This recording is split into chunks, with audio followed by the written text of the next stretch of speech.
दिल्ली में पीएम शाह और राहुल गांधी ने की अहम बैठक। मुख्य सूचना आयुक्त की नियुक्ति को लेकर हुई चर्चा। सुप्रीम कोर्ट के दबाव के बाद हुई बैठक।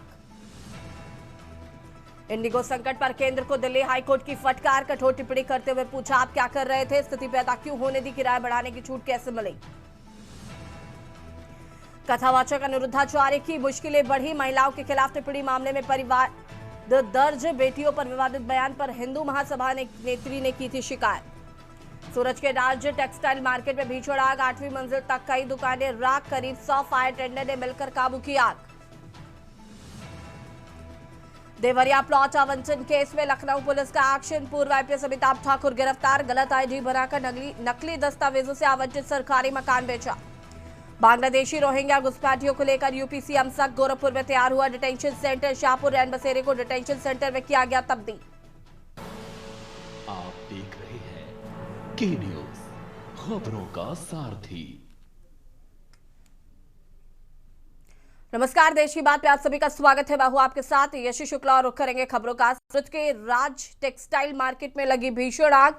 8वीं मंजिल तक कई दुकानें आग से जलकर राख हो गई। पर्वत पाचिया इलाके की राज टेक्सटाइल मार्केट में आग। भीषण आग पर पाया गया काबू। कूलिंग का काम शुरू।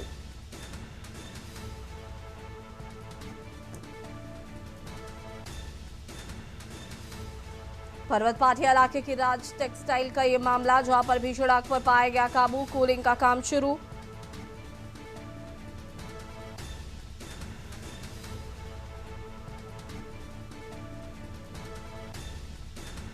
सूरत के राज टेक्सटाइल मार्केट में लगी भीषण आग।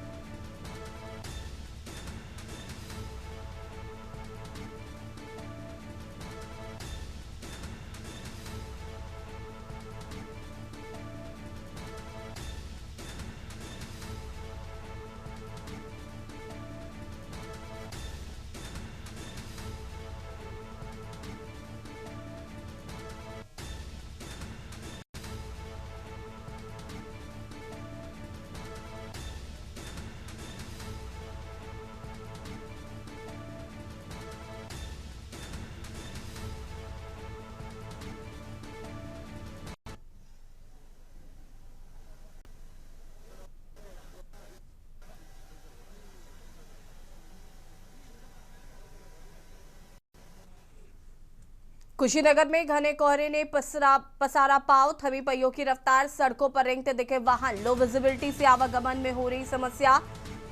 ठंड से लुढ़का मौसम का तापमान।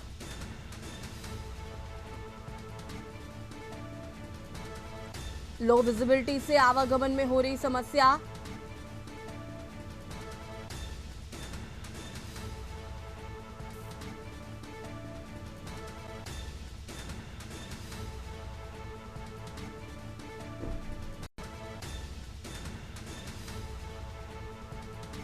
कुशीनगर में घने कोहरे ने पसारा पाव। लो विजिबिलिटी से आवागमन में हो रही है समस्या।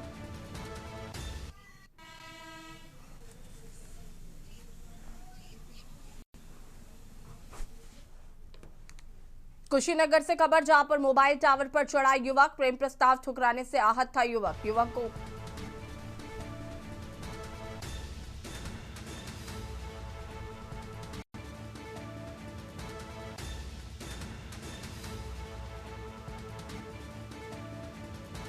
ऊपर चढ़ा दे। ग्रामीणों में मची अफरा तफरी। सूचना पर मौके पर पहुंची पुलिस। ग्रामीणों और पुलिस ने मिलकर युवक को समझाया। पुलिस की त्वरित कार्रवाई से गांव वालों ने ली राहत की सांस। तेबुआ नरंगिया के गढ़िया बसंतपुर गांव का ये पूरा मामला बताया जा रहा है।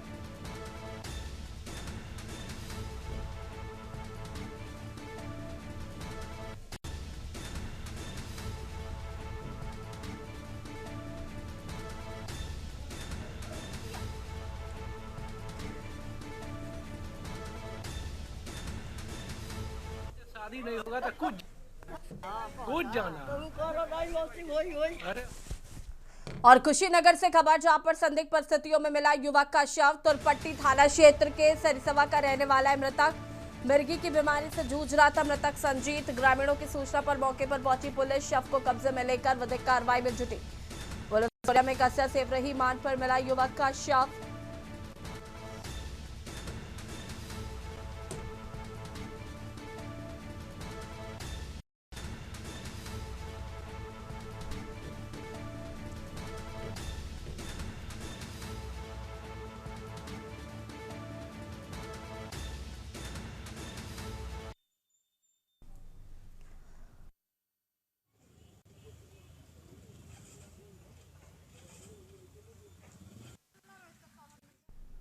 लखनऊ से खबर, जहां पर राजधानी में चलाया जा रहा है विशेष अभियान। अवैध घुसपैठियों को लेकर चलाया गया अभियान। फैजाबाद से 300 मीटर दूर चलाया गया अभियान। झुग्गी झोपड़ी में चलाया गया अभियान। झुग्गी झोपड़ी में रहने वाले लोगों के चेक किए गए हैं दस्तावेज। बता दें कि पुलिस के अभियान के पहले झोपड़ियों से कई लोग गायब।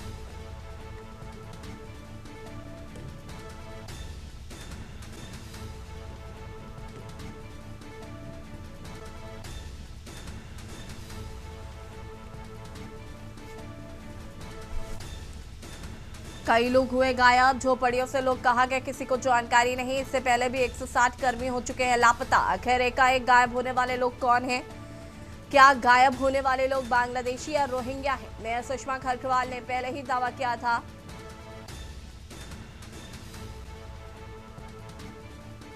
राजधानी में चलाया जा रहा है विशेष अभियान।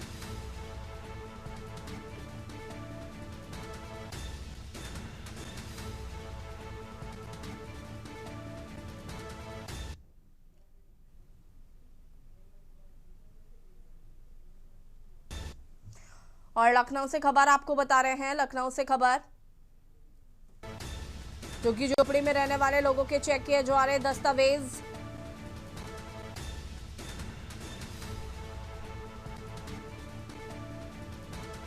कई लोग हो चुके हैं गायब। झोपड़ियों से लोग कहा गए, किसी को जानकारी नहीं।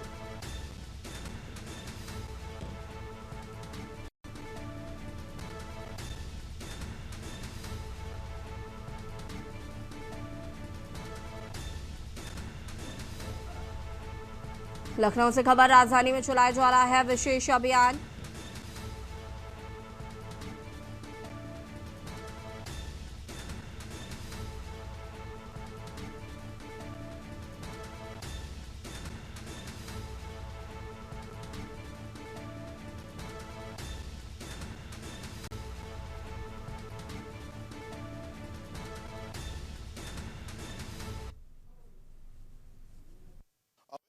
को लेकर के मुख्यमंत्री के सख्त निर्देश के बाद लखनऊ पुलिस एक्टिव हो चुकी। इस समय हम डालीबाग में मौजूद हैं। अब से कुछ देर पहले यहाँ पर पुलिस बल पहुंचा था और तमाम जो लोग यहाँ रह रहे हैं उनके दस्तावेज चेक किए, उनके एनआरसी चेक की और जांच पड़ताल की कि वाकई वो इस देश के नागरिक हैं या किसी दूसरे देश से आकर यहाँ अवैध तरीके से रह रहे हैं। अभी पुलिस आई थी, क्या क्या पूछा आपसे? जी वही आईडी चेक कर रहे थे। क्या क्या आईडी में मांगा आपसे? पूछा क्या क्या है तो मैंने दिखा दिया। क्या क्या दिखाया आपने? Voter card, Aadhaar card, ration card, PAN card, ये सब दिखा दिया। एनआरसी एनआरसी है आपके जी। पास? एक बार दिखाइएगा कैमरा तुम्हारे। क्या क्या कागज आपके पास हैं?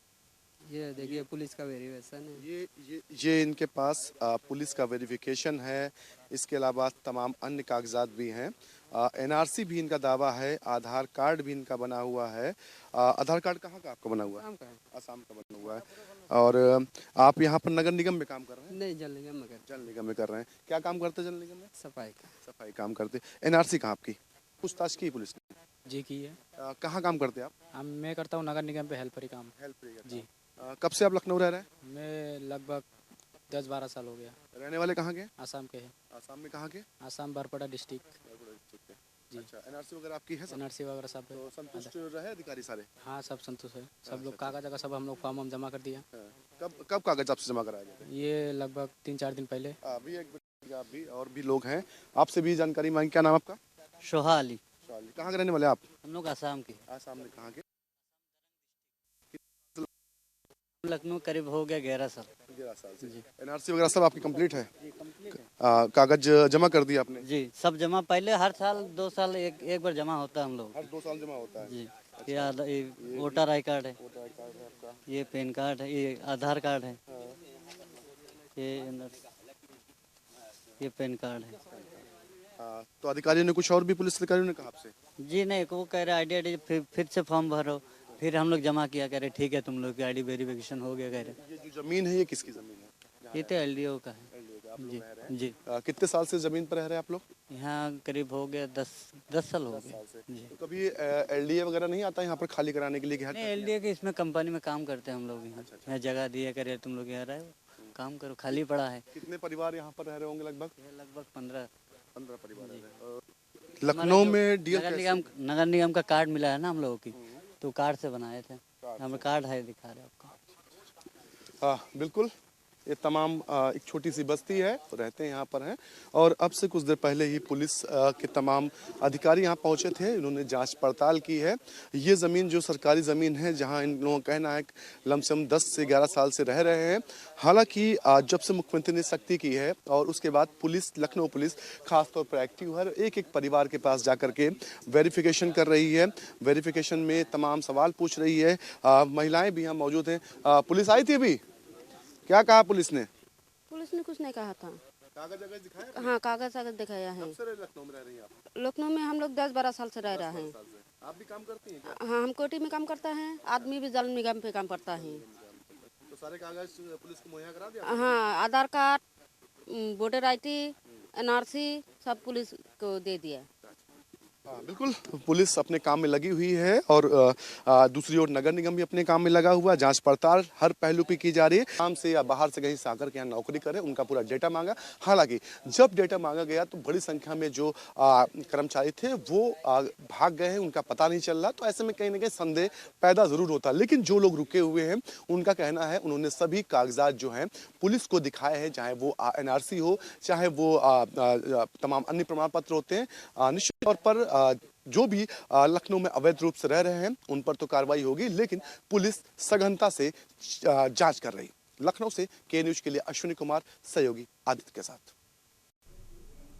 हापुड़ से खबर आपको बता देते हैं, जहां पर गन्ना चोरों ने चुराया 25 से 30 क्विंटल गन्ना। खेत से गन्ना चुराकर चोर हुए फरार। गन्ना चोरी होने से किसानों में रोष। बाबूगढ़ कोतवाली के नली हुसैनपुर का ये पूरा मामला बताया जा रहा है। हापुड़ से खबर, जहां पर गन्ना चोरों ने चुराया 25 से 30 क्विंटल तक गन्ना।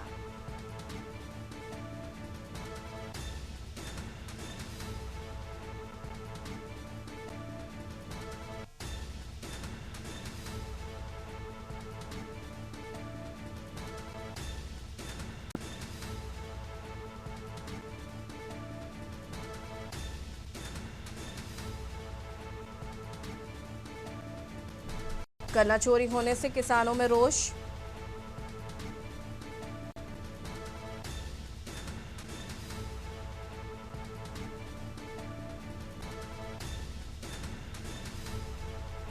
गन्ना चोरों ने चुराया 25 से 30 क्विंटल तक गन्ना। हापुड़ से खबर,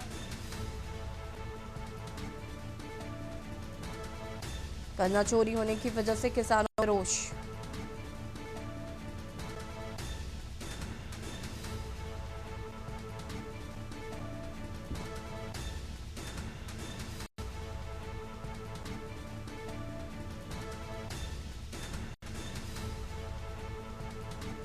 गन्ना चोरों ने चुराया 25 से 30 क्विंटल तक गन्ना।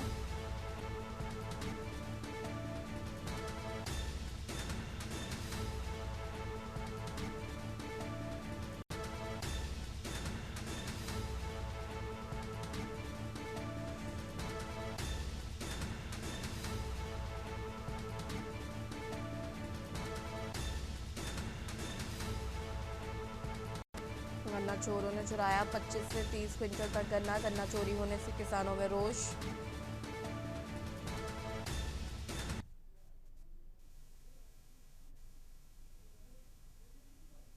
हमारे खेत से गन्ने चुरे हैं 25 से 30 कुंटल। 6 बजे तक हमने छोले और सुबह जब भरने को गए तो गन्ना सब उठा ले गए। कोई गन्ना नहीं मिला हमारे खेत में, सारा चोरी हो गया। ललितपुर से खबर, जहां पर हाईवे NH 44 पर बड़ा सड़क हादसा। मौके पर एक टीचर की मौत हो गई है, 4 लोग घायल बताए जा रहे हैं। झांसी से ललितपुर टीचरों को लेकर आ रही थी वैन। ट्रक में जा घुसी वैन, मारुति वैन के उड़े परखच्चे। ललितपुर से खबर, हाईवे NH 44 पर हुआ बड़ा सड़क हादसा।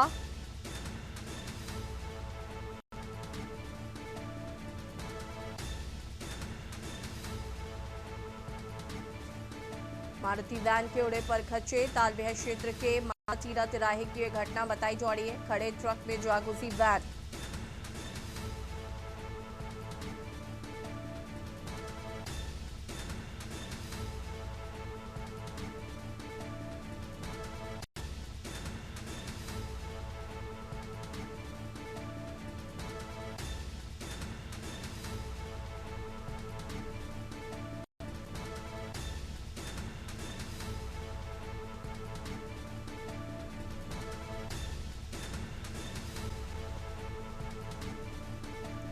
हाईवे NH 44 पर हुआ बड़ा सड़क हादसा।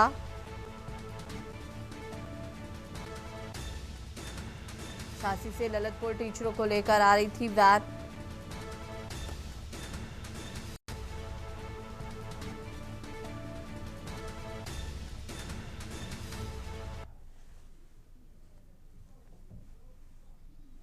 उत्तर प्रदेश के मुख्यमंत्री योगी आदित्यनाथ ने आज अपने एक दिवसीय दौरे के दौरान जनपद गोरखपुर में आयोजित जनता दर्शन में लोगों की समस्याएं सुनी और उनके निस्तारण के लिए संबंधित अधिकारियों को आवश्यक दिशा निर्देश दिए हैं। मुख्यमंत्री सुबह से ही जनता दर्शन स्थल पर पहुंचे, जहां बड़ी संख्या में नागरिक अपनी समस्याएं लेकर मौजूद थे। जनता दर्शन के बाद मुख्यमंत्री योगी आदित्यनाथ ने स्थानीय गौशाले का निरीक्षण किया। निरीक्षण के दौरान उन्होंने गायों को गुड़ खिलाया और गौ सेवा का संदेश दिया। उन्होंने कहा कि भारतीय संस्कृति का अभिन्न हिस्सा है और सरकार गौ कल्याण के लिए निरंतर कार्य कर रही है।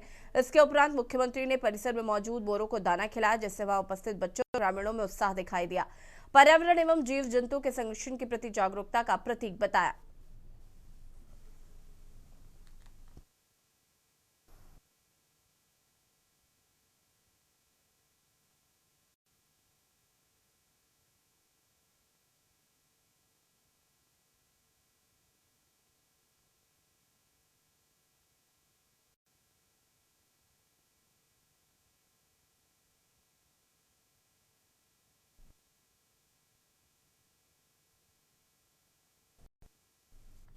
खबर उन्नाव से, जहां पर नगर पंचायत में उतनी के एक उच्च प्राथमिक विद्यालय में एक घटना सामने आई, जहां पर मात्र 7 वर्ष के बच्चे राज को सहायक अध्यापिका तबस्सुम ने डंडे से बेरहमी से पीट दिया। आरोप है कि बच्चे ने स्कूल में टीचर से सवाल पूछना चाहा था, इस पर अध्यापिका नाराज हो गई और बच्चे को डंडे से इस कदर मारा कि वह चलने फिरने में असमर्थ हो गया है। बच्चे के शरीर पर डंडे के गहरे निशान और सूजन स्पष्ट नजर आ रही है। गंभीर चोटों के चलते राज को नजदीकी मेडिकल सेंटर में भर्ती कराया गया, जहां पर डॉक्टरों ने उसकी हालत को गंभीर बताया है। बच्चे के पिता प्रेम एक मजदूर हैं जो परिवार का पालन पोषण करते हैं। इस मामले में जब सहायक अध्यापिका तबस्सुम से सवाल किया गया तो वो चुप रह गई और जवाब नहीं दे सके। स्थानीय लोग और अभिभावक बच्चों की सुरक्षा और सम्मानजनक शिक्षा वातावरण सुनिश्चित करने के लिए स्कूलों में इस प्रकार की घटनाओं पर रोक लगाने की अपील कर रहे हैं। कितना मारा है तुमको? बहुत मारा है।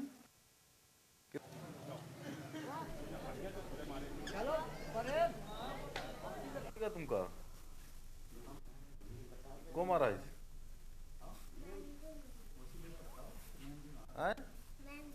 काहे के मारे? मेरा बच्चा बाजार वाला स्कूल में आता है, बाल प्राथमिक विद्यालय में, और मैडम तपस्या मैडम ने हमें बच्चों को कल मारा था। सीरियस था मेरा बच्चा, उसके बाद मैं दवाई लेके आया था तो बच्चा मेरा रो रहा था, उसके सूजन। बच्चे की हालत सीरियस थी, उसके सूजन थी। मैम ने फंटी ने मारा उसको पकड़ के। जैसे कोई गलती किया था तो हमको बताना चाहिए था। जैसे बच्चा मेरा स्कूल ले जाता तो फोन करते थे मैडम, और जब बच्चा मेरा मारा गया तो कोई बताया गया नहीं। खबर हमीरपुर से, जहां पर उत्तर भारत में बढ़ती ठंड का असर अब हमीरपुर में भी देखने को मिल रहा है। शाम से ही तेज सर्द हवाओं का चलना शुरू हो जाता है, जिससे लोगों की परेशानियों को बढ़ा दिया है। जरूरतमंद लोगों को इस कपकपाती ठंड में राहत पहुंचाने के लिए रैन बसेरों को लेकर तमाम दावे किए जा रहे हैं। जब के न्यूज इंडिया की टीम इन दावों की जमीनी हकीकत जानने पहुंची तो मौदहा नगर पालिका के रैन बसेरे में हकीकत कुछ और ही निकली। रैन बसेरे में व्यवस्थाओं ने डेरा डाला हुआ है। जिन रजाई गद्दों को पलंग पर होना चाहिए उन्हें बक्सों के अंदर बंद करके रखा गया है।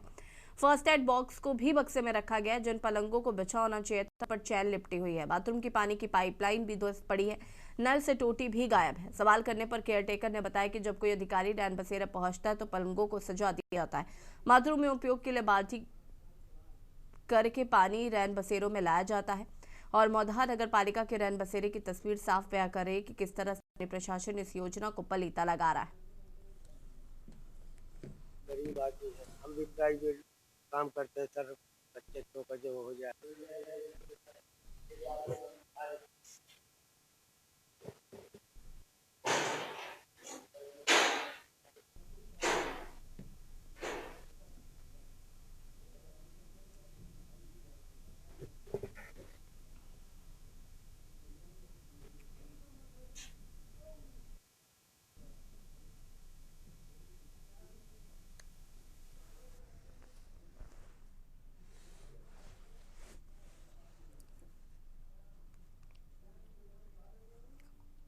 और इसी बीच आपको देहरादून से खबर बता देते हैं। देहरादून से खबर, कैबिनेट ने कई प्रस्तावों को दी मंजूरी। देहरादून से खबर,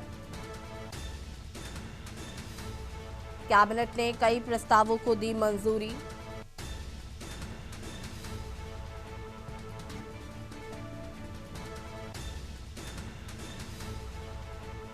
एक मीटर एरिया में मिलेगा दोगुना मुआवजा।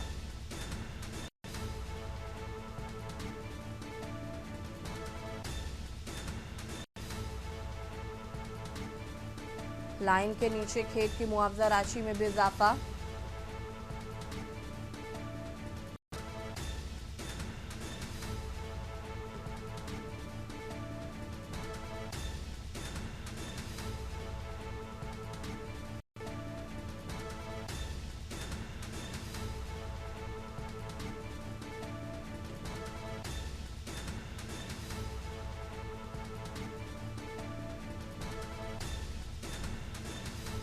और इसी खबर पर ज्यादा जानकारी के लिए उत्तराखंड ब्यूरो चीफ राजेश वर्मा जी हमारे साथ जुड़ चुके हैं। राजेश जी, क्या कुछ जानकारी है? कैबिनेट में आज कई प्रस्तावों पर मुहर लगे। बिल्कुल यशी, देखिए आज जो है विधिवत जो है कैबिनेट की बैठक जो है वो मुख्यमंत्री की अध्यक्षता में जो है सचिवालय में बुलाई गई। तमाम जो मंत्रीगण हैं वो कैबिनेट में शामिल हुए और कई प्रस्ताव ऐसे हैं जो निलंबित थे, जिन पे चर्चा होनी थी और जिन पे मंजूरी होनी थी। तो कई भिन्न विभागों से संबंधित ये जो है प्रस्ताव हैं जिन पे आखिरकार जो है आज कैबिनेट की जो मोहर है वो लग चुकी है। इसमें कहीं ना कहीं जो कहा जा सकता है कि जो लंबे समय से वन जीव मानव संघर्ष चल रहा है उसके लिए कैबिनेट में एक बड़ा फैसला लिया गया है। ऊर्जा विभाग से संबंधित मुआवजा राशि जो है उसमें इजाफा किया गया है। इसके साथ साथ अगर बात करें तो जिसमें कई एक्ट जो है इसमें बदलाव किए गए हैं। ग्रीन बिल्डिंग के निर्माण को जल्द बढ़ावा दिया जाए, तो ये भी एक इसमें इसकी मंजूरी जो है वो कैबिनेट में पास की गई है। और देखिए अलग अलग तरीके से जो भी है, जो फायर सीजन आता है, जो वनों में आग लगती है उसको निपटारे के लिए भी जो है प्रावधान जो है कैबिनेट में दिया गया है। तो कुल मिलाकर के ऐसी भिन्न योजनाएं हैं जिसमें मुख्यमंत्री पुष्कर सिंह धामी ने की अध्यक्षता में जो है वो आज इन तमाम महत्वपूर्ण विषयों पर जो है वो कैबिनेट में मोहर लगी है। ये राजेश जी, शुक्रिया आपका तमाम जानकारी साझा करने के लिए। और बता दें आपको कि कैबिनेट में आज कई प्रस्तावों पर लगी है मुहर।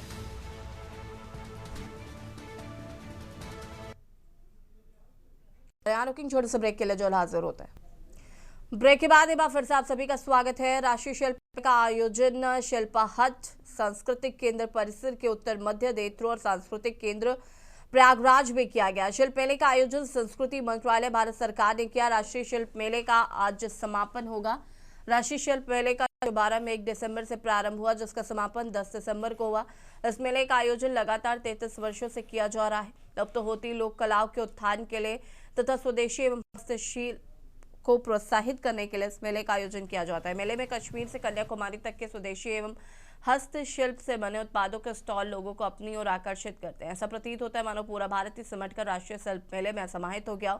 राष्ट्रीय शिल्प मेले में लगभग 156 स्टॉल लगाए गए हैं, जिसमें 20 राज्यों के शिल्पकार सम्मिलित हो रहे हैं।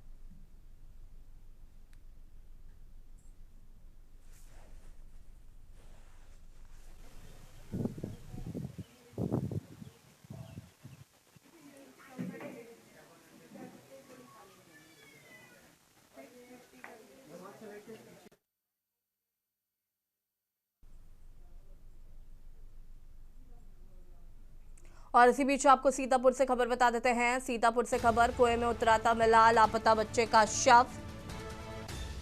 सीतापुर से खबर आपको बता रहे हैं, कुएं में उतराता मिला लापता बच्चे का शव।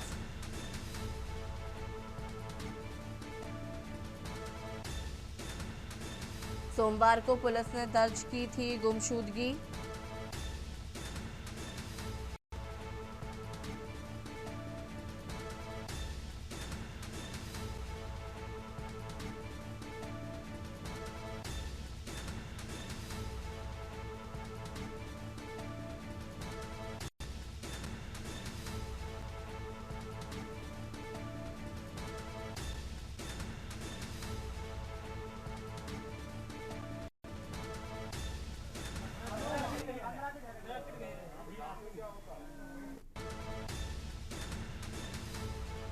कुएं में उतरा था। लापता बच्चे का शव काफी तलाश के बाद भी नहीं पता चला था।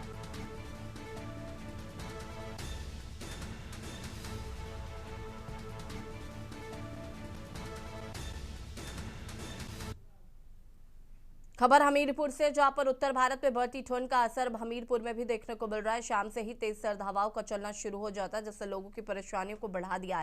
जरूरतमंद लोगों को कपकपाती ठंड से राहत पहुंचाने के लिए रैन बसेरों को लेकर तमाम दावे किए जा रहे हैं, जबकि न्यूज इंडिया की टीम इन दावों को जमीनी हकीकत जानने मौदाहा नगर पालिका के रैन बसेरे पहुंची तो हकीकत कुछ और निकली। रैन बसेरे में अव्यवस्थाओं ने डेरा डाला हुआ। जिन रजाई गत्तों को पलंग पर होना चाहिए उन्हें बक्सों के अंदर बंद करके रखा गया। फर्स्ट एड बॉक्स को भी बक्से में रखा गया। जिन पलंगों को बिछा होना चाहिए था उन पर चैन लिपटे हुए। बाथरूम की पानी की पाइपलाइन भी ध्वस्त पड़ी है। नल से टोटी भी गायब है। सवाल करने पर केयरटेकर ने बताया कि जब कोई अधिकारी रैन बसेरे पहुंचता है तो पलंगों को सजा दिया जाता है। बाथरूम में उपयोग के लिए बाल्टी बाल्टी करके पानी रैन बसेरे में लाया जाता है। मौदाहा नगर पालिका के रैन बसेरे की तस्वीर साफ बयां कर रही है कि किस तरह स्थानीय प्रशासन इस योजना को पलीता लगा रहा है। पूरे उत्तर भारत को ठंड ने अपनी आगोश में ले लिया है, तो वहीं अब हमीरपुर जनपद में भी इसका असर देखने को मिलने लगा है। फिलहाल इस वक्त हम हमीरपुर जनपद के मौदाहा कस्बे आए हुए हैं। ये आप मेरे पीछे देख सकते हैं, ये रैन बसेरा है मौदाहा नगर पालिका परिषद का। फिलहाल हम अंदर चलते हैं, देखते हैं आखिर क्या कुछ व्यवस्था इस रैन बसेरे में की गई है। फिलहाल ये जो तस्वीरें हैं ये सामने आप साफ तौर पे देख सकते हैं, इसी तरह की कोई व्यवस्था नहीं है। ना तो यहाँ पलंग बिछाए गए हैं, ना ही कोई राहत सामग्री सामने नजर आ रही है। पलंगों को बिछा होना चाहिए, जिन पर बिस्तर होने चाहिए उन पलंगों पर चैन बंधी हुई है। कहा जा सकता है जितने भी ये पलंग है सभी को चैन से बांध के रखा गया होगा। ये सिर्फ महज दिखावे का काम ही कर रहे हैं। ये हमारे साथ केयर टेकर मौजूद है, इनसे बातचीत कर लेते हैं। क्या नाम है? सर क्या नाम है आपका? हमारा नाम छेदी राज। क्या करते हैं आप? सर यहाँ व्यवस्था करते हैं। क्या यहाँ महिला और पुरुषों के लिए अलग व्यवस्थाएं की गई हैं? जी, ये जो है डिवाइड कर दिया जाता है सर, पर्दा डालकर। महिलाओं के लिए उधर है और पुरुष के लिए इधर है। अच्छा, लगभग कितने की संख्या में यहाँ पलंग बिछाए जा रहे हैं? यहाँ सर 10 की व्यवस्था है। 10 लोगों की व्यवस्था। जी जी। अच्छा, क्या कारण है? गद्दा वगैरह सब बक्से के अंदर रखे थे ना अभी, क्या कारण है? बक्से के अंदर क्यों रखे गए? सर बक्से में रखे हैं, जैसे आते हैं तो बिछा देते हैं। तो फर्स्ट एड बॉक्स वगैरह भी सब बक्से के अंदर ही नहीं, सब बाहर ही है सर। अच्छा, ये बताइए जो आपके ये बक्से हैं इनमें क्या ताला बंद था? अभी जो ये ताला खोला है आपने तो नहीं बंद रखे हुए थे? नहीं खुले रहता। देखिए 3 तारीख। अच्छा, यहाँ किचन वगैरह की कोई व्यवस्था की गई? जैसे कोई यात्री कोई जरूरत सर जब जैसे हो जाता टिफिन मंगवा लेते हैं सर। अच्छा, टिफिन मंगवाते हैं। जी। खाने की व्यवस्था नहीं की गई है? खाने की व्यवस्था नहीं, टिफिन मंगवा लेते हैं। और जैसे चाय है तो मैं अपने घर से चाय से व्यवस्था करा देते हैं सर। जब नहीं सर मुहैया कराया जाता है, जैसे आ गए मुहैया कराया जाता है साबुन वगैरह भी क्या इन बक्सों के अंदर? नहीं सर, दुकान है सर, मंगवा देते हैं दुकान में से। अच्छा, ये थे मौदाहा नगर पालिका के कर्मचारी फिलहाल जिनकी तैनाती इस रैन बसेरे में केयर टेकर के रूप में की गई है। हम आपको बाथरूम दिखाने ले चलते हैं।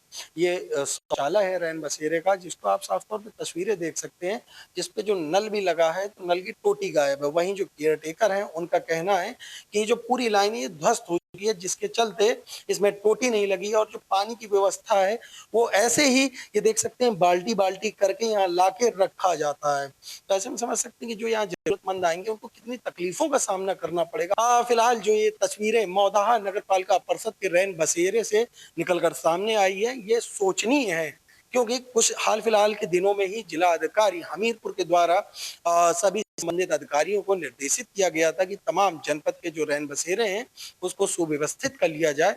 ऐसे में जो तस्वीरें यहाँ से निकल के सामने आ रही हैं, इनको देखकर यही लगता है कि तमाम जो जिम्मेदारान हैं यहाँ के, वो सभी जिला अधिकारी के निर्देशों को ठेंगा दिखाने का काम कर रहे हैं।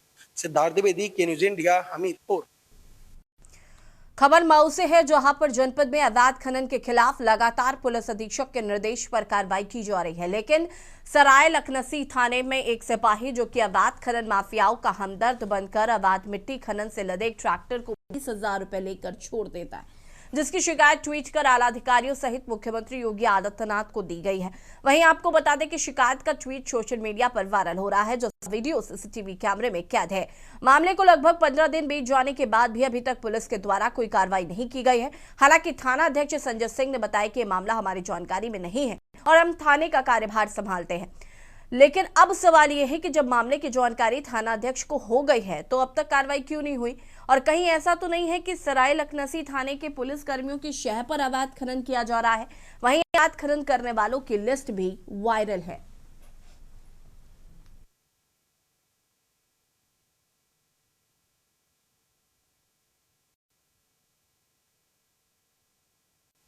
ये देखिए, एक्स सोशल मीडिया पर एक शिकायत मिली है कि थाना सराय लखनसी में एक मोहित शर्मा नाम का आरक्षी है जो अवैध खनन के मामले में लिप्त है और ये बिल्कुल ही अनुचित है। उसकी सूचना जो लोगों को मिली है, शिकायत उस पर संज्ञान ले लिया जाए और इसमें विस्तृत जांच की जा रही है और इसमें साक्ष्य एकत्र किए जा रहे हैं और उसके आधार पर जो विभागीय कार्रवाई बताया जाए कि 20 वर्ष के अवैध ये शिकायत मिली है और इसकी जांच की जा रही है और इसमें अगर सत्यता पाई जाएगी तो उनके विरुद्ध कार्रवाई की जाएगी। सोनभद्र में पुलिस और गौ तस्करों के बीच एक बड़ी मुठभेड़ हुई। मुठभेड़ में 2 गौ तस्कर गोली लगने से घायल हो गए। दोनों को पुलिस ने मौके से ही गिरफ्तार कर लिया है, जबकि 3 तस्कर अंधेरे का फायदा उठाकर फरार हो गए। इस बीच मुठभेड़ का एक एक्सक्लूसिव वीडियो सामने आया जिसमें सीओ सिटी रणधीर मिश्रा खुद पुलिस टीम के साथ पिकअप का पीछा करते हुए दिखाई दे रहे हैं। पुलिस के साथ कई थानों की फोर्स भी इस ऑपरेशन में शामिल रही। 16 राशि गोवंश 2 पिकअप असलहे भी इस अभियान में बरामद किए गए हैं। घायल दोनों तस्कर और घायल आरक्षी को जिला अस्पताल ले जाया गया।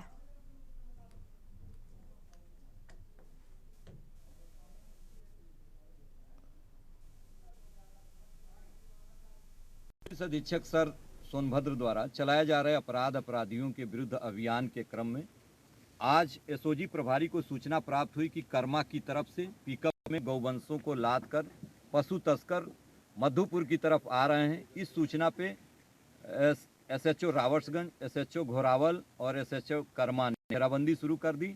इस घेराबंदी के क्रम में पशु तस्करों ने अपनी पिकअप से एक आरक्षी को टक्कर मार दिया जिसको चोटें आ गई हैं, जिनको मेडिकल कॉलेज में भर्ती कराया गया है। पशु तस्करों से गिरफ्तारी के दौरान मुठभेड़ हो गई जिससे पशु तस्करों के पैर में गोली लगी है और 2 बदमाश मौके से फरार हुए हैं। जो गिरफ्तार हुए हैं, एक नीरज और एक मुन्ना। और इसी बीच आपको लखनऊ से खबर बता देते हैं। लखनऊ से खबर, सीबीआई कोर्ट का 8 साल बाद फैसला। लखनऊ से खबर आपको बता रहे हैं।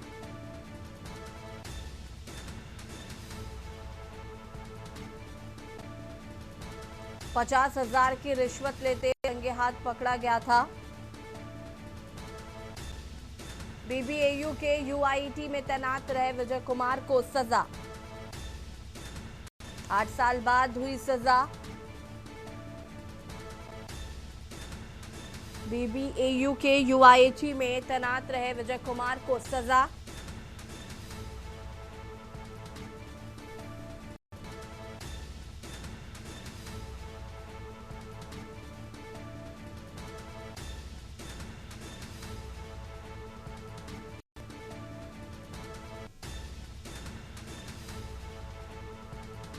सीबीआई कोर्ट का 8 साल बाद आया फैसला। लखनऊ से खबर आपको बता रहे हैं।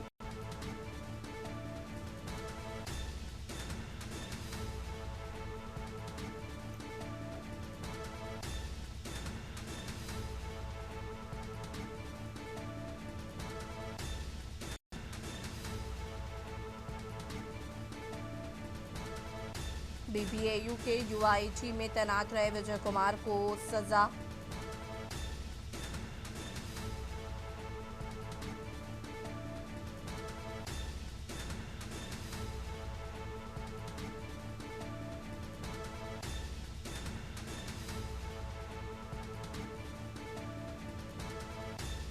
और इसी खबर पर ज्यादा जानकारी के लिए हमारे संवाददाता अश्विनी कुमार हमारे साथ जुड़ चुके हैं। अश्विनी, क्या कुछ जानकारी इस पूरे मामले को लेकर?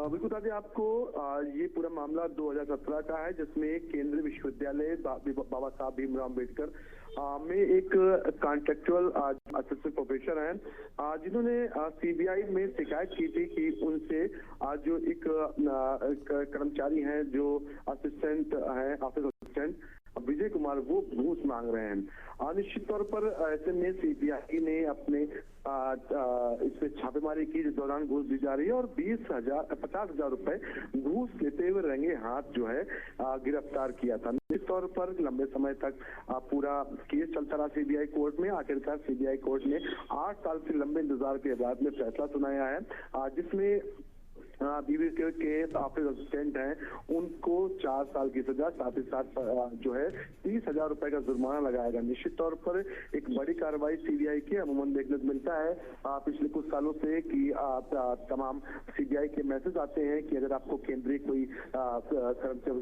ऑफिस है वहां परेशान किया जा रहा, घूस मांगी जा रही, तो निश्चित तौर पर आप शिकायत कर रहे हो। कहीं ना कहीं 8 साल पुराना मामला था, जिसमें एक बड़ी सफलता जो है सीबीआई को मिली। अंतिम समय पर उन्होंने जो है कोर्ट ने जो है फैसला सुनाया। जी शुक्रिया आपका जानकारी साझा करने के लिए अश्विनी। और बता दें कि सीबीआई कोर्ट का 8 साल बाद आया फैसला।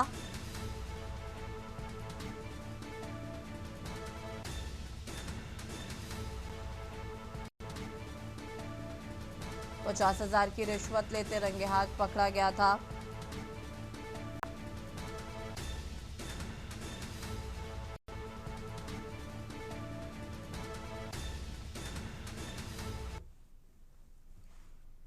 नोएडा में आज सेक्टर 29 स्थित एनएमआरसी कार्यालय में वर्ष की सबसे महत्वपूर्ण बोर्ड बैठक आयोजित होने जा रही है और इस बैठक में पूरे साल की आय व्यय से जुड़ी विस्तृत वित्तीय रिपोर्ट बोर्ड सदस्यों के सामने पेश की जाएगी। वित्तीय स्थिति के आधार पर नोएडा मेट्रो में मौजूदा प्रोजेक्ट्स और भविष्य की प्रस्तावित योजनाओं से संबंधित कई महत्वपूर्ण निर्णय लिए जाने की उम्मीद है। बैठक का सबसे अहम मुद्दा सेक्टर 51 और सेक्टर 52 मेट्रो स्टेशनों को जोड़ने वाले स्काई वॉक से जुड़ा होगा। लंबे समय से चर्चा में इस स्काई वॉक की शुरुआत की तिथि आज तय होने की पूरी संभावना जताई जा रही है। स्काई वॉक शुरू होने के बाद यात्रियों के लिए दोनों स्टेशनों के बीच पैदल आवागमन आसान होगा और मेट्रो लाइनों के बीच इंटरचेंज और सुविधाजनक हो जाएगा।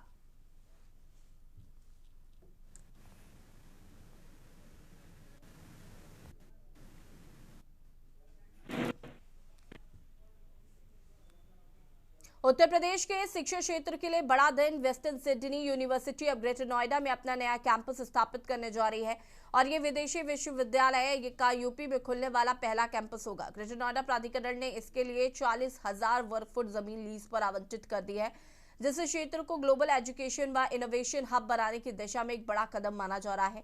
नई दिल्ली की आईटीसी मौर्य ने इस हुए समझौते के दौरान दोनों देशों के वरिष्ठ अधिकारी, शिक्षा जगत के दिग्गज और नीति निर्माता मौजूद रहे। इस सहयोग से इंडो ऑस्ट्रेलियन शैक्षणिक संबंध और मजबूत होंगे। Sustainability, agriculture, water management, AI, business innovation जैसे क्षेत्रों में अंतर्राष्ट्रीय स्तर की पढ़ाई और रिसर्च पहला चरण business analytics, marketing, data science, sustainable water futures के एग्रीकल्चर में स्टडी प्रोग्राम, दूसरा चरण इनोवेशन, एंटरप्रेन्योरशिप और सप्लाई चेन मैनेजमेंट के कोर्स प्रदेश के युवाओं के लिए स्किल्ड और फ्यूचर रेडी टैलेंट बनने का बेहतरीन अवसर है। सीएम योगी आदित्यनाथ के सलाहकार अवनीश अवस्थी ने कहा कि विदेशी यूनिवर्सिटी का आना खासकर लड़कियों और युवाओं के लिए नया अवसर खोलता है। अपर मुख्य सचिव आलोक कुमार ने कहा कि डब्ल्यूएसयू की मौजूदगी एआई, एमएल और डेटा साइंस में ग्लोबल एक्सपर्टीज लाकर यूपी के शिक्षा परिदृश्य को बदल देगी। गृह प्राधिकरण सीईओ एनजी रवि कुमार के नेतृत्व में पूरी टीम कैंपस स्थापना में हर संभव सहयोग दे रही है और इस कैंपस के स्थापित होने से उत्तर प्रदेश के $1 ट्रिलियन इकोनॉमी के लक्ष्य को भी मजबूत आधार मिलेगा।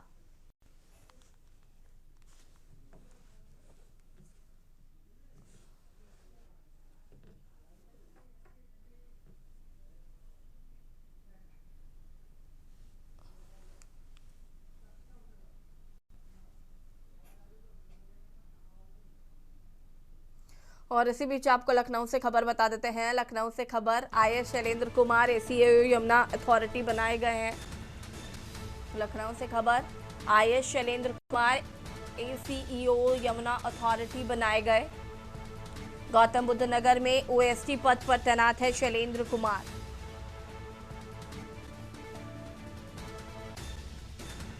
अथॉरिटी में एसीईओ बनाए जाने का आदेश। IAS Shailendra Kumar ACEO Yamuna authority बनाए गए हैं।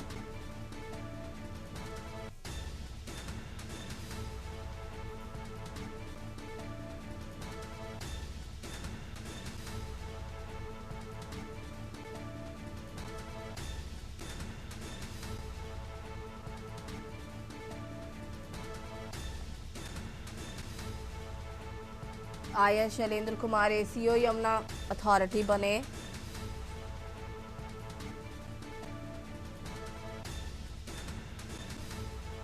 गौतम बुद्ध नगर में ओएसडी पद पर तैनात है शैलेंद्र कुमार। और इसी खबर पर ज्यादा जानकारी के लिए सलाहकार संपादक के बख्शी हमारे साथ जुड़ चुके हैं। के बख्शी, क्या कुछ जानकारी, एसीओ बनाए गए हैं शैलेंद्र कुमार जी? देखिए, अभी तक 2 एसडी थे वहां पर, एक शैलेंद्र कुमार सिंह थे, शैलेंद्र भाटिया थे। तो जो शैलेंद्र भाटिया है, इनको वहां एसीओ बना दिया गया। एसीओ का मतलब होता है अतिरिक्त सीईओ। तो इनको बना दिया गया है, यहाँ पे एसीओ बना दिया गया है। और क्योंकि काम वहाँ जमुना अथॉरिटी का है, फिल्म सिटी का भी है, और जो वहाँ के जो सीईओ हैं वो अभी एक्सटेंशन पे चल रहे हैं, क्योंकि वो उनका रिटायरमेंट हो गया, उनको 1 साल का एक्सटेंशन दिया गया है। तो काम की ज्यादा वजह से इस सारा काम एसीओ से लिया जाएगा। तो शैलेंद्र भाटिया को वहाँ के एसीओ बना दिया गया है, जिससे काम में तेजी आ सके। और जमुना एक्सप्रेस का भी काम है, वहाँ पे जो है जेयर एयरपोर्ट का भी काम है, फिल्म सिटी काम है। तो सारे कामों के लिए एक तरह का अवसर की जरूरत थी। तो इसलिए चूंकि रिटायरमेंट के वो एक्सटेंशन चले का समय में नहीं दे पा रहे थे, चूंकि 3 दिन अथॉरिटी को उनके पास चार्ज था, तो इनको एक सारा काम करने, रोजमर्रा कार्यों को निपटाने के लिए इनको एसीओ बना दी, जिसके लिए शासन ने आदेश भी जारी कर दिए हैं। शुक्रिया आपका जानकारी साझा करने के लिए के बख्शी। और बता दें आपको कि IAS Shailendra Kumar ACEO Yamuna authority बनाए गए हैं।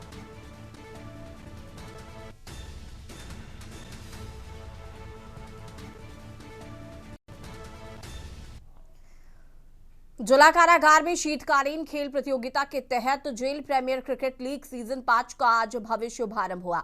जेल अधीक्षक जगदम्बा प्रसाद दुबे और जेलर शेषनाथ यादव ने फीता काटकर लीग की शुरुआत की है। उद्घाटन मुकाबला बंदी राइटर क्लब और बैरक नंबर 2 के बीच खेला गया। पहले बल्लेबाजी करते हुए बैरक नंबर 2 ने 8 ओवर में 47 रन बनाए और राइटर क्लब को जीत के लिए 48 रनों का लक्ष्य दिया।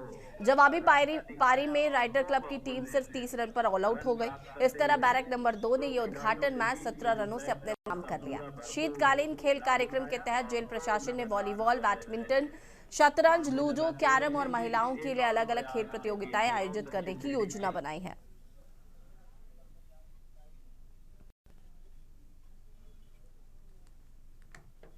जिला कारागार में जेल प्रीमियर लीग 5 खेला जा रहा है, क्या कहना चाहेंगे?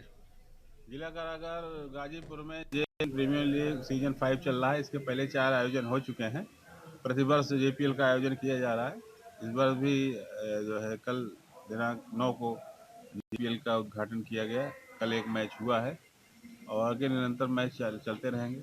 बंदियों को इसमें बड़ी अच्छी सहभागिता है, बहुत सब खुश हैं।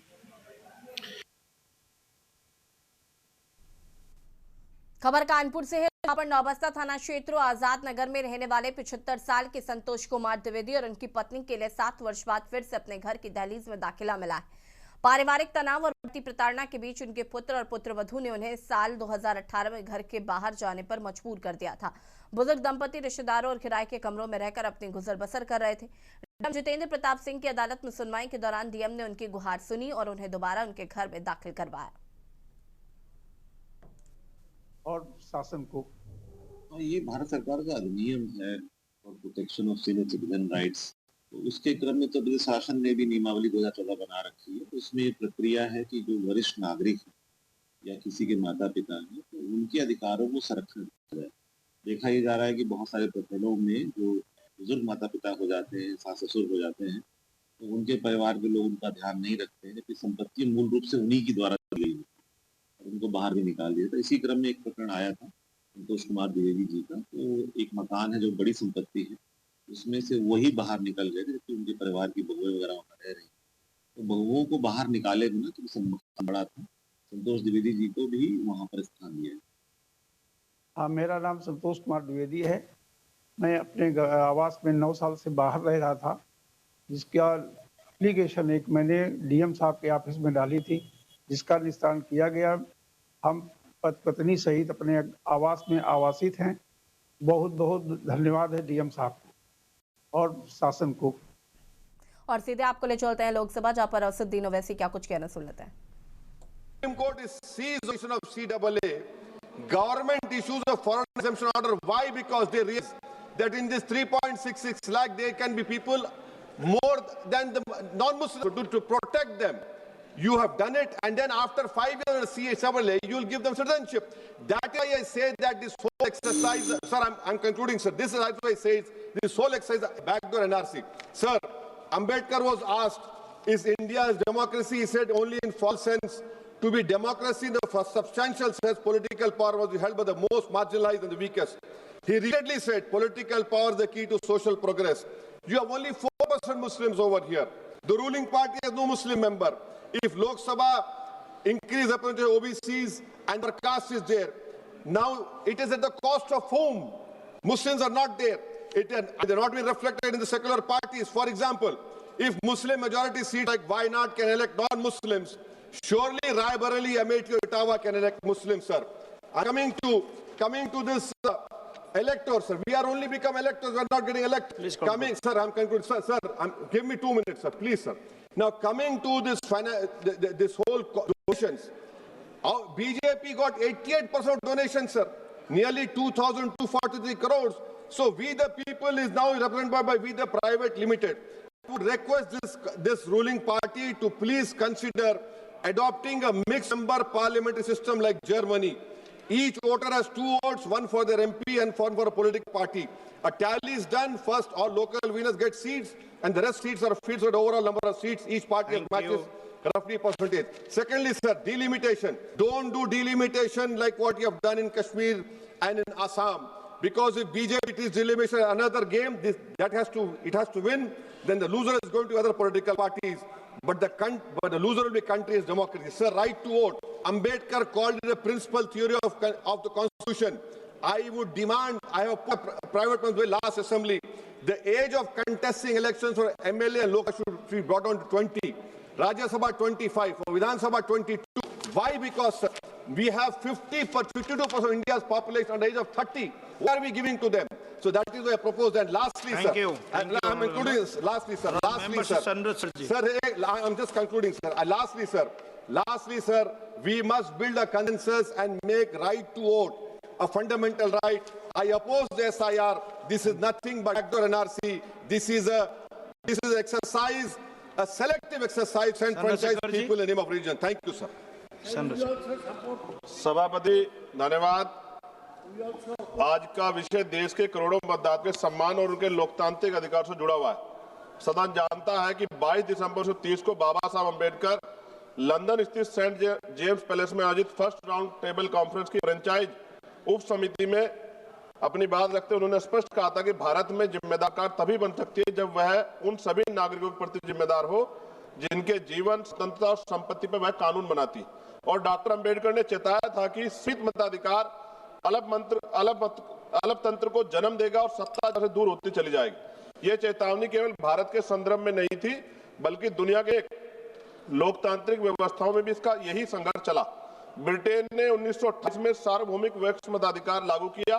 अमेरिका ने 1965 में वोटिंग राइट एक्ट इस सिद्धांत पर आधारित था कि कोई भी प्रशासनिक प्रक्रिया ऐसी ना हो जो गरीब नागरिकों, अल्पसंख्यकों और महिलाओं को मतदान से वंचित करे। न्यूजीलैंड में 1893 में महिलाओं को मतदान का अधिकार मिला और इसके पीछे यही विचार था कि नागरिकता का मूल्य किसी दस्तावेज की उपलब्धता से नहीं बल्कि व्यक्तिगत गरिमा और अधिकार से तय होता है। हमारे अपने इतिहास में भी यही संघर्ष दिखता है। 1919 की चैनफोर्ड सुधारों से लेकर भारत सरकार ने 1935 तक मताधिकार को संपत्ति, आय और शिक्षा जैसी उपनिषद योग्यताओं से बांधा गया था। डॉक्टर अंबेडकर ने 17 मई 1929 को अपनी रिपोर्ट में लिखा था कि मताधिकार को कर्पा समझना दासता की स्वीकृति है और इसी विचारधारा ने हमेशा संविधान में आरंभ से ही सार्वभौमिक वयस्क मताधिकार को शामिल करवाई। ये उपलब्धि ब्रिटेन, अमेरिका, फ्रांस जैसे देशों की तुलना में कहीं अधिक साहसी और प्रगतिशील थी। सभापति जी, राउंड टेबल कॉन्फ्रेंस में 5 करोड़ से ज्यादा जो कमजोर के लोग थे उनके 2 प्रतिनिधि थे। और रुक करेंगे खबरों का और बाराबंकी से खबर आपको बता देते हैं। बाराबंकी से खबर, पूर्वांचल एक्सप्रेसवे पर बड़ा सड़क हादसा। बाराबंकी से खबर,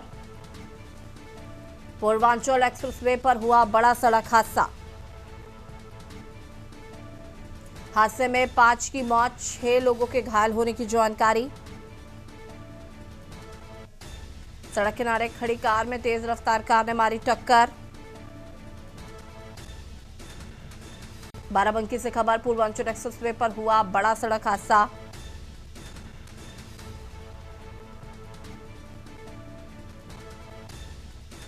हादसे में 5 लोगों की मौत, 6 लोग घायल होने की जानकारी।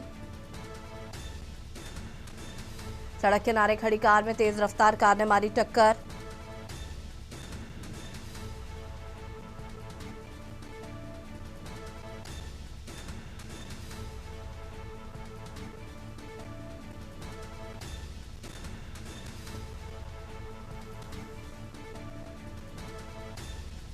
हादसे में 5 लोगों की मौत, 6 लोगों के घायल होने की जानकारी।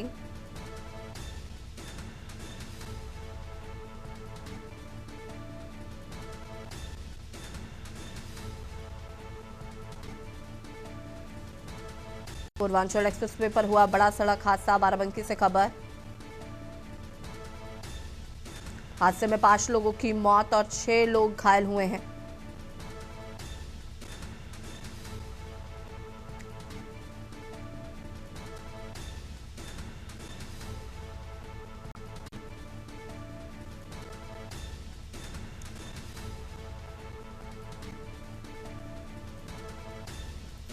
और इसी खबर पर ज्यादा जानकारी के लिए संवाददाता राहुल त्रिपाठी हमारे साथ जुड़ चुके। राहुल, क्या कुछ जानकारी इस पूरे हादसे को लेकर? देखिए, ये बाराबंकी के सुबेहा थाना क्षेत्र के अंतर्गत आता है जो हाईवे है पूर्वांचल एक्सप्रेसवे 51.6 जैसे कहते हैं। यहाँ पर ये वैगनार कार खड़ी थी, इससे कुछ गाड़ी में जो लोग सवार थे उनमें से 3 लोग गाड़ी के बाहर उतर गए थे और 2 लोग बैठे थे, जैसा कि प्रत्यक्षदर्शियों ने बताया है। अब पीछे से काफी तेज रफ्तार आ रही कार ने इसमें टक्कर मार दिया ब्रेजा कार ने। तो ब्रेजा में जो 6 लोग सवार थे उनकी हालत गंभीर थी, उनको अस्पताल के लिए इलाज के लिए भेजा गया। लेकिन वैगनार में जो लोग सवार थे और जो उतरे थे उन 5 की मौत हो गई थी। साथ ही साथ ये हादसा इतना बड़ा, इतना भीषण था कि टक्कर के बाद गाड़ी लगभग 100 मीटर से अधिक रगड़ते हुए आगे चली गई और बॉडी रोड पर पड़ी हुई थी। स्थानीय लोगों ने इसकी सूचना पुलिस को दी। पुलिस ने तत्काल राहत कार्य जारी किया, वहां से लोगों को अस्पताल पहुंचाया गया चिकित्सा के लिए और बॉडी उठाई जा रही, रिकवर की जा रही है। इस मामले को मुख्यमंत्री योगी आदित्यनाथ ने भी संज्ञान ले लिया है। संबंधित वरिष्ठ अधिकारी भी मौके पर भेजे हैं और उनसे आगे की कार्रवाई के लिए आदेशित भी किया है। जैसी बिल्कुल, घायलों की स्थिति कैसी बनी हुई है उसको लेकर क्या कुछ जानकारी, और कहाँ से जा रहे वैगनार वाले लोग कहाँ के रहने वाले थे? देखिए, अभी तक जो जानकारी निकल के आ पाई कि अभी इन लोगों की शिनाख्त नहीं हो पाई। जो घायल हो काफी चोटिल होने के कारण बोलने की स्थिति में नहीं है। मौके पर जिलाधिकारी भी गए हुए हैं बाराबंकी से और वहां पर पूछताछ की जा रही है। जो आगे की स्थिति क्लियर होगी उसके बाद ही हम इस बारे में कोई स्थिति स्पष्ट हो पाएगी। फिलहाल उनकी इलाज चल रहा है, डॉक्टरों की टीम लगी हुई है मौके पर, ACMO भी मौजूद है बाराबंकी से, काफी वरिष्ठ अधिकारी भी वहाँ जा। ठीक है राहुल, शुक्रिया आपका जानकारी साझा करने के लिए। और बता दें, पूर्वांचल एक्सप्रेसवे पर टकराई 2 कारें, लगी आग, 5 लोगों की अब तक मौत हो चुकी है, 6 लोग घायल बताए जा रहे हैं। मुख्यमंत्री योगी आदित्यनाथ ने भी इस घटना का संज्ञान लिया है।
पूर्वांचल एक्सप्रेसवे पर हुआ हादसा, बाराबंकी से खबर आपको बता रहे हैं।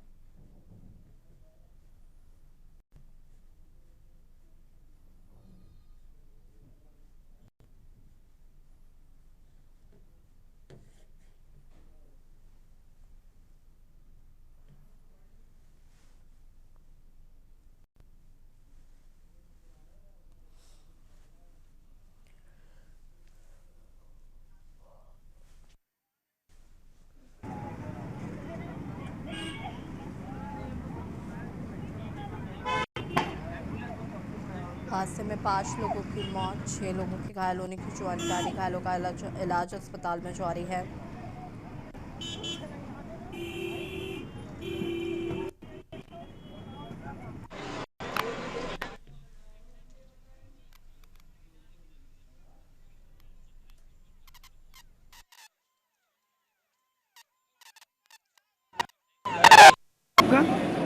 अनिल कुमार सिंह। कैसे घटना हुई है? ये भैया गाड़ी यहाँ पे खड़ी थी बैगनार पहले से जी। पानी पी रहे थे लोग, उतरे थे तो हम लोग नीचे से देख रहे थे तो उधर से एक आई बिरजा, इतने जोर से टक्कर मारी कि बस तुरंत टक्कर घसीटती चली गई 100 मीटर 200 मीटर। कितने लोग सवार थे? बिरजा पे भैया 5 लोग आर बगल थे, कुछ बैठे थे कि नहीं, अब ज्यादा नहीं हो पाया। कितने एक्सपायर हुए होंगे? इसमें बैगनार के 5 एक्सपायर हो गए, बिरजा वाले सारे निकाल के बचा दिए गए, उनको CSC हैदर भेज दिया गया। कौन सी जगह है ये 51-600। सर, पूर्वांचल एक्सप्रेस पर जो एक्सीडेंट हुआ है, क्या कुछ कितनी कैजुअलिटी हुई है, क्या है? पूर्वांचल एक्सप्रेस पे थाना सोभिया में के पास में शुक्ला बाजार के पास में एक्सीडेंट हुआ है, जिसमें सामुदायिक स्वास्थ्य केंद्र हैदरगढ़ में 5 व्यक्तियों को मृत अवस्था में लाया गया और साथ ही 5 व्यक्तियों को गंभीर हालत में घायल अवस्था में लाया गया, जिसमें से एक की हालत अति गंभीर होने के कारण उसको राममनोहर लोहिया हॉस्पिटल में संदर्भित किया गया। बाकी घायलों का उपचार वहाँ पे किया जा रहा है। साथ ही वहाँ पूरा प्रशासन भी उपस्थित है और हमारी पूरी चिकित्सा टीम उसके साथ। और देशी बात पे फिलहाल इतना ही। देखते रहिए के न्यूज़ इंडिया। नमस्कार।